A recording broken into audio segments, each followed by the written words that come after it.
Tenemos una nota programada con Elda Donatelli, no se ha podido concretar, pero como buena que es, nos ha pasado el contacto de Gabriel Rodríguez. Él es vicepresidente primero de el Colegio de Abogados de la Ciudad de Azul. Muy buenos días, Gabriel, un gusto.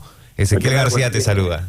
Mucho gusto, buen día, ¿cómo les va? Bien, acá en la radio estamos con Alejandro Esmales, que fue quien te llamó, y desde el Estudio B, decimos, se está cuidando en esta cuarentena, se encuentra el señor periodista Beto Bucecchi.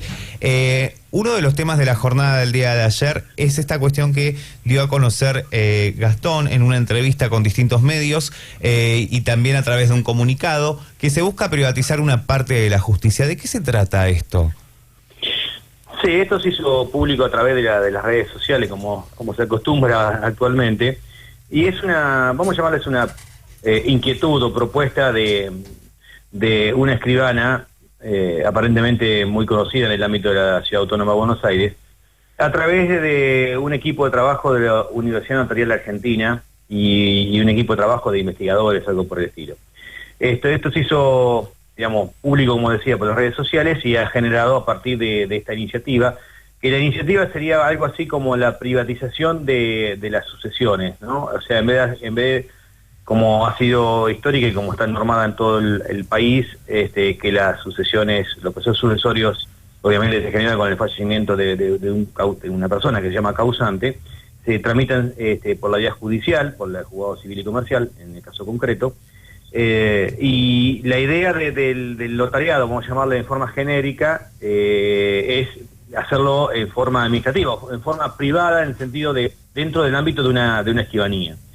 A partir de ahí ha habido obviamente pronunciamientos de distintos colegios de abogados provinciales y por ejemplo el del Colegio de Abogados de la Ciudad Autónoma de Buenos Aires, que cuando estábamos analizando el tema, verificamos de que, por eso decía que es quizás una iniciativa, vamos a llamarle particular de esta escribana, o de la Universidad Notarial Argentina, en base a que el propio Colegio de Escribanos de la Ciudad Autónoma de Buenos Aires ha desmentido cualquier tipo de iniciativa, de apoyo o de, digamos, participación en esa iniciativa. Como aparentemente no lo tenemos en forma formal, pero de alguna forma informal, también el Colegio de Escribanos de la provincia de Buenos Aires, o al menos en la Delegación Azul, también se han manifestado, no, vuelvo a decir, no en forma formal, pero sí en comentarios, de que no tenían ningún tipo ni de conocimiento, ni de apoyo, ni de inventiva común con este tipo de actos, o de este tipo de iniciativas del colegio o del notariado argentino de forma general, en el cual intenta de alguna forma privatizar, como es el norte de todo este tipo de críticas y de notas, privatizar el servicio de justicia. Beto. ¿Qué tal, Gabriel? ¿Cómo te va? Beto Bucecchi te habla, ¿cómo andás? ¿Cómo andás? Buen día, ¿con tanto tiempo? ¿Cómo estás? Tanto tiempo, ¿cómo andás vos? Muy bien, muy bien. Nosotros, bueno, en la FA particular, bueno, trabajando, bueno, como saben, soy de Olavarría, con este cargo que me ha tocado en el departamento judicial. Nosotros, como saben, el departamento judicial abarca 11 ciudades del departamento, o sea, las tres, vamos a llamarle principales, Azul, Olavarría y Tandil, y después tenemos 8 más que tienen juzgado de paz. La gran mayoría están funcionando, por suerte, con cierta regularidad dentro de esta situación de crisis y de la pandemia. Pero bueno, acá estamos, y esta situación ha hecho que justamente estas manifestaciones del notariado argentino, para llamarlo en forma general, no ha sido bien recepcionada, no solo por la incumbencia profesional, sino por esta situación obviamente de emergencia y de preocupación que genera, y de parate obviamente, porque también la actividad nuestra ha sido afectada por el parate o por la situación de inactividad comercial, y sin inactividad de los juzgados, inactividades en general, que hace que justamente en este momento no ha sido bien recepcionada ni como actitud, ni justamente por el momento. Por eso hemos definido en esa publicación la inoportunidad, ¿no es cierto?, de en este momento de crisis, de intentar abarcar esa parte que ha sido resorte de toda la vida de la abogacía argentina, ¿verdad? Gabriel, ¿de qué manera te lo digo de alguna manera, te lo digo de una forma risible, ¿no? Sacarle a los abogados el tema de las sucesiones es como sacarle al pastelero la crema o el dulce de leche. Digo, ¿por qué aparece esto en este momento de la pandemia? Los por qué es difícil decirlo desde este lado, pero entiendo que, a ver, siempre hay vamos a llamarle caseramente, un tire y afloje con el notariado sobre lo que se llama incumbencias profesionales. O sea, el hecho de que de la modificación hace casi 5 años del nuevo Código Civil y Comercial ha generado también algún tipo de cambios en cuanto a lo que se podía hacer antes en vía judicial, se puede hacer más o algo en vía notarial. Eso significa, en definitiva, técnicamente, incumbencias profesionales. Esta iniciativa, vamos a llamarla en concreta, del notariado argentino, o en particular de la Universidad Notarial Argentina, obedece quizás a alguna cercanía con el gobierno de turno, quizás porque si uno cuando ve la publicación original, que creo que es de fecha 22 de junio, dice algo así como: después de haber tenido una conversación personal con el señor presidente, hago a saber o presento la nota pertinente solicitando un DNU. Y eso también tiene una connotación en el momento, me refiero. Yo no soy, digamos, proclive ni fanático de los DNU, pero en estas situaciones de emergencia, como de público conocimiento, quizás esté justificado. Y sabemos que el DNU es un instrumento que es útil, pero con ciertos controles y obviamente con ciertos resguardos. Entonces, aprovechar, y acá viene el carácter negativo de la petición, aprovechar esta situación de emergencia donde la distracción de la gente obviamente del gobierno está notablemente puesta en otro interés, en la salud pública, obviamente, intentar ganar un espacio de competitividad frente a la abogacía parece de muy mala fe, diríamos, en la jerga nuestra. Bueno, vos corregime a ver si estoy equivocado. Las sucesiones se tramitan a través hasta el momento, se tramitan a través de un abogado, y en realidad la remuneración del abogado la fija el juez que entiende en esa sucesión, y de acuerdo a los bienes que están en juego, el juez pertinente, salvo que haga un arreglo extrajudicial, donde uno puede ir a un abogado y decir: mira, tengo una sucesión, hay tantos bienes en juego, ¿qué sería lo que podría llegar a cobrarme? Hay arreglos de esta naturaleza, pero generalmente lo fija el juez, lo que el abogado va a cobrar por esa sucesión. Yo no sé si leí mal esta iniciativa del notariado, pero se está hablando de un precio uniforme de 5.000 pesos por una sucesión, ¿o solo entendí mal? No, lo entendiste bien, está perfecto. Lo que pasa es que la iniciativa, y bueno, vuelvo a decir, en el marco en el cual lo ha planteado esta escribana, es en caso de los lamentables fallecimientos por el COVID. O sea, vamos a llamarle no sé cuántos vamos, lamentablemente en Argentina, 1.000 y algo. Los mil y pico de muertos que tenemos por COVID-19. ¿Qué tiene que ver el COVID-19 con esta iniciativa? Por eso te preguntaba. Porque en ese caso, claro, porque es como que le da, a ver, vamos a llamarle de una forma metafórica y también irónica, le da el favor el notariado al familiar de que por una módica suma de 5.000 pesos, o no tan módica, pero una suma de 5.000 pesos, le hace el reconocimiento del carácter de heredero. A los fines supongamos previsionales, por ejemplo, entonces, lo cual significa que es una verdadera mentira, porque en realidad para gestionar un trámite previsional no es necesaria una sucesión. O sea, la viuda o el viudo puede gestionar el trámite pertinente sin tener que hacer la sucesión. Es decir, nosotros no hacemos sucesiones para que la gente se jubile, a veces somos claros. Hacemos las sucesiones para la transmisión de bienes, porque dentro del proceso sucesorio existen cargas fiscales, cargas tributarias y lo que se llama el orden público, porque puede haber, por ejemplo, menores o incapaces vinculados al causante, hijos menores o incapaces, en el cual el sistema de protección judicial opera de otra forma, con ciertos controles y contrapesos, se llama, de alguna forma, metafóricamente. Entonces, eso no se dice nada. Lo que pasa es que el primer paso que quiere hacer el notariado es meterse en la, sucesión administrativa o notarial o privada.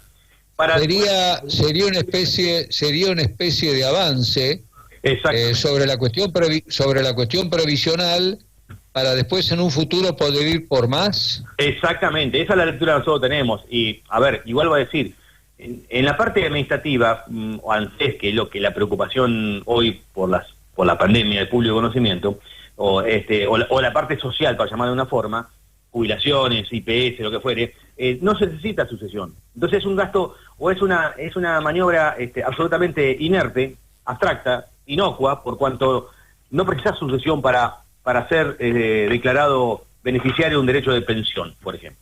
Entonces, es una forma de meterse en el sistema para después avanzar. Y aprovechando, lamentablemente, esta circunstancia de público conocimiento. Entonces, y a la pregunta de fondo que hiciste, sí, existe. Nosotros, la actividad nuestra está regulada por lo que se llama la Ley Arancelaria 14967. Esa fija topes mínimos y máximos. Y obviamente que dentro del marco de convención o de acuerdo, uno puede pactar con los clientes los honorarios dentro de ese marco legal, más allá de que obviamente el juzgado después va a fijar los emolumentos profesionales de acuerdo al parámetro legal, y eso significa los aportes que uno debe hacer a la caja de abogado, ingresos brutos, ganancias, IVA, bueno, la parte tributaria como cualquier actividad que estamos normados. Y después, cumplidos ciertos requisitos de forma en el procedimiento, por ejemplo, la titularidad dominial, la cotitularidad, la existencia de medidas cautelares sobre inmuebles o sobre vehículos y demás, una vez saneado de esa situación, el juez, y cumplido con todas las cargas fiscales pertinentes, el juez ordena la transmisión del bien a los herederos, o por tacto abreviado, como se llama, si hubiera un comprador o un tercero, digamos, beneficiario de la transmisión de bienes. Es decir, hay una serie de garantías y principios que hay que cubrir y hay que respetar del lado del abogado, obviamente del lado del juzgado también, a los fines de poder llegar a un resultado. Y por ejemplo existe, no se puede violentar lo que se llama la legítima. La legítima es la parte del patrimonio del causante que no podría ser dejado de lado, inclusive por su propia voluntad. Gabriel, me quedan pocas preguntas para hacerte, pero digo, esto no podría estar basado en el pensamiento de que la justicia está semi paralizada, entonces los escribanos aprovechan la oportunidad, bueno, primero para meter baza, ¿cierto? Para poner un pie en un terreno que hasta ahora les ha estado vedado, pero tal vez argumentando que como la justicia está prácticamente semi paralizada, al efecto de que los cónyuges o que las parejas o que los condóminos tengan la posibilidad de tener acceso a ese sistema previsional de la persona que ha fallecido, se haría un trámite abreviado, daría la sensación, y sería bastante automático. Es la idea que me surge, ¿eh? Sí, es cierto. Yo tengo una postura muy crítica respecto de la casi paralización del Poder Judicial. La verdad que no lo comparto para nada, y a nivel local, me refiero a la provincia de Buenos Aires, que es donde nosotros actuamos fuertemente, y nosotros representamos como autoridad del Colegio de Abogados de la provincia, de Azul, perdón, nosotros somos representantes de los matriculados en el orden local. Yo tengo una postura muy crítica respecto a la Corte, por cuanto entiendo que ha, de alguna forma, subdelegado su propio poder en el Poder Ejecutivo, al manifestarse que la suspensión total, en los primeros 15 días de la pandemia, ya desde mitad de marzo en adelante, podemos justificar, porque era todo, digamos, ya una forma, un caos en el cual nadie sabía cómo reaccionar. Pero después del primer cimbronazo, ya podemos decir que había ideas concretas de lo que se podía hacer y lo que no se podía hacer. A ver, hoy por hoy, todavía después de 90 días o casi 90 de aislamiento, estamos sin funcionamiento del servicio de oficina de notificaciones y mandamientos.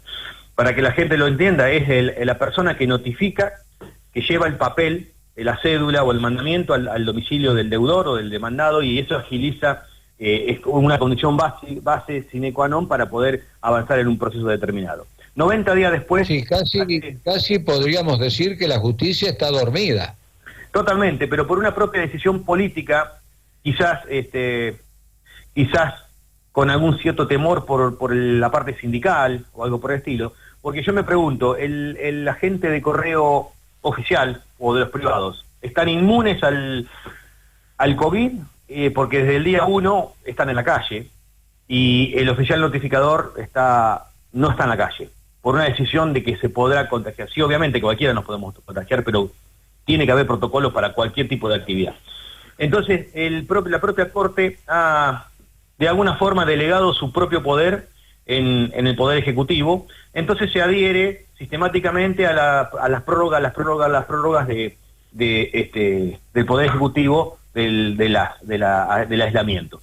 Hace una semana atrás aprobó la Corte, después de 90 días, el protocolo de actuación de los empleados en los juzgados. O sea, 90 días para sacar un protocolo. Obviamente que no interesa, no interesa el Poder Judicial como que funcione por cuanto, digamos, el Estado paga. El Estado sigue pagando los sueldos, el Estado no se queja, el Estado empleador, si faltás no pasa nada. Entonces, es muy distinta la lectura del privado, del particular, del que tiene que levantarse temprano para producir y vivir, ¿no es cierto? Bueno, veremos qué pasa. Supongo que se va a expedir el Colegio de Abogados de la Ciudad de Buenos Aires, que es una entidad con mucho poder. El Colegio de Abogados también de la provincia de Buenos Aires tendrá alguna reprobación de esta medida, y veremos si los escribanos repliegan la bandera. Entendemos que sí, como decía al principio, por lo que hemos sondeado, es una iniciativa casi, digamos, particular de esta escribana, que aparentemente, como decía, es bastante conocida en el ámbito de la Ciudad Autónoma de Buenos Aires, es profesora universitaria, bueno, con cierto prestigio, y no ha tenido resorte ni continuidad en el ámbito del notariado, por ejemplo, de la Ciudad Autónoma de Buenos Aires. Por lo menos lo que leí ayer o anteayer en el portal del Colegio de Abogados de la Capital Federal, justamente, que lo estaba siguiendo, ante el primer reacción que tuvo el Colegio de Capital es pedirle una explicación al Colegio de Escribanos de Capital.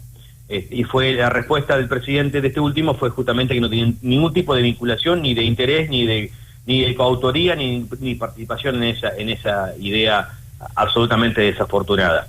Pero bueno, esperemos que sí, que el Colegio de Provincia se pronuncie y que esto haya quedado como una fea anécdota dentro de esta época, que creo que no suma para nada suma en el sentido de querer aprovechar una circunstancia tan excepcional y tan dolorosa en beneficio de unos pocos, porque si tenemos nosotros una gran diferencia con el notariado, lo que llaman números clausus, si uno se recibe de abogado, puede matricularse y no hay ningún tipo de obstáculo de trabajar al día siguiente. En la escribanía o en el notariado se llaman números clausus porque son registros que están cerrados. O sea, la única forma de ser escribano es o inscribirse a una escribanía actuante. Sí, podemos graficarlo de una manera más simple. Yo diría que en Olavarría hay 200 abogados y tal vez me quedo corto. Y escribanos deben ser 15, no más. Exactamente. Exactamente. Gabriel, ha sido un placer. No sé si alguno de los chicos tiene alguna pregunta para hacerte. No. La verdad es que hace mucho que no charlábamos. Te mando un abrazo muy grande. Igualmente, Beto, un placer como siempre. Bueno, a tu disposición o a disposición de los chicos cuando quieran. Me ha tocado, digamos, por suerte y por ahí quizás por las experiencias y por las canas que uno ya lleva, representar al matriculado, que es una parte, digamos, gremial que me ha tocado estos últimos 4 años. O un poco más. Nosotros hemos terminado el mandato, pero con esta situación de prórroga se ha prorrogado, mejor dicho, hasta octubre. Pero bueno, a disposición de las preguntas o la situación en la cual estamos lamentablemente viviendo, que nosotros también, como ciudadanos, como argentinos, estamos absolutamente preocupados, pero queremos que se active, queremos que... Ha habido... ayer salió la suspensión de la feria judicial, es decir, de julio, sí. Obviamente. Eso también creo que es algo positivo para la abogacía, por cuanto más allá de la situación de que han sido virtualmente paralizados los procesos, a partir del día 25, o sea de ayer, se pudieron empezar a activar procesos que no eran de carácter urgente ni que estaban próximos a prescribir, que era lo que se podía hacer hasta ayer, y desde ayer ya se puede iniciar todo tipo de procesos. Bueno, también digamos, esto, Gabriel, lo que trae es un poco de tranquilidad a la sociedad y a todos los grupos de abogados de la séptima sección, tal vez en algunos casos no podían trabajar al 100%, y también la justicia se va acomodando a lo que es este contexto de pandemia. Exactamente. A ver, este contexto de pandemia llegó y se va a quedar. O sea, eso lo tenemos que asimilar como, vamos a llamarle como dirigente, no sé si es la palabra exacta que me conviene andar a mí, pero bueno, tenemos que asimilar y tenemos que decir y seguir trabajando y buscarle el plan B o C. Y, por ejemplo, se ha optimizado, esto nos ha venido bien porque se ha optimizado mucho lo que es informática. Los juzgados estaban a nivel general, a nivel provincial, estaban bastante retrasados de la parte, por ejemplo, teletrabajo. Sí. Eso se ha generado, la Corte ha tenido que mover la situación y ha tenido que la gente, poner a disposición recursos técnicos, capacitación.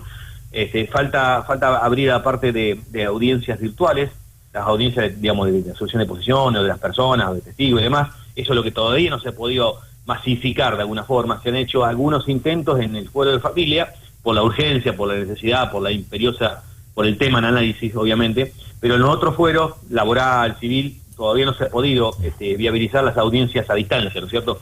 La audiencia por un programa que está todavía en etapa de prueba, un programa de tecnología de informático que la Corte implementó, pero todavía está en periodo de prueba. Entonces, esta situación ha hecho que que tengamos que cambiar. Como cambió la comercialización de productos vía online o vía delivery y demás, nosotros también tenemos que cambiar la cabeza y bueno, tenemos que adecuarnos. La conversación se fue desde la petición del notariado a la situación de la justicia, pero bueno, es una realidad. Y bueno, acá estamos preocupados, estamos ocupados dentro de las posibilidades, pero bueno, podemos decir que ha habido un impacto fuerte a la profesión, a la abogacía, y este intento del notariado no ayuda ni siquiera a nivel anímico, ¿no es cierto?, que también es un factor. Gastón, Gabriel, te mando un abrazo muy grande, muchísimas gracias. Gracias, igualmente. Buenos días. A tu disposición, hasta luego. Así dialogamos con Gabriel Rodríguez, quien es el presidente primero, vicepresidente primero del Colegio de Abogados del Departamento de la Ciudad de Azul.